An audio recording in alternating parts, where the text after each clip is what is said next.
Sa ano ko, taping. Mm. So kasama ko sila Makisig, ganyan. Ah, sila makisig yung Opo. mga... Nag-Pedro Pinduco po ako para talent-talent. Mm. Min-makeupan po sila. Si Makisig. So ako umupo din. Kung saan min-makeupan sila Makisig. Sabi ko sa makeup artist, ako rin po. Sabi baby powder. Baby powder, tapos sila nakamak. Oo. Sabi ko, bakit ito lang ako? Parang pawisin ako, magpuputik sa akin to. Baka hindi mo naman sinabi na baby powder ka lang. Hindi po yun, mahihain po kasi ako eh. So parang naano ko na lang, siguro dahil sikat sila or mas, hindi ko kasi sinasabi na wala akong itsura kasi pogi ako eh.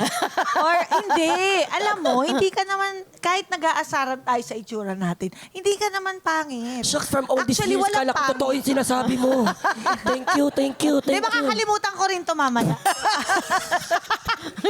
Hindi. Kanya-kanyang ganda kasi yan. So wala talagang ito ang maganda. Ito ang pantay ang kilay sa ganito, yung symmetry ng face.